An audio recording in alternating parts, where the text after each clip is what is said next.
Good morning, everyone, and welcome to the 411 on problem solving.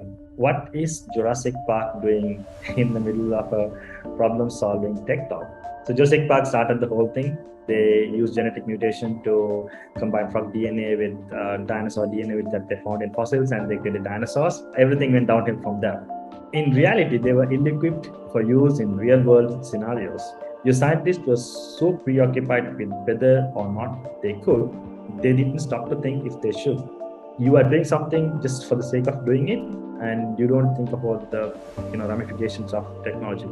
How many people in the tech world, Facebook engineers, and they have left the company because of the toxic, not just because of what their product is become a monster in itself. Yes, every single thing that you do, if you don't have your right morality or the moral compass, you might be end up building a monstrosity that you can't control. I think this code is literal perfection. I mean, there are very few perfect things in the world, and this code is one of them.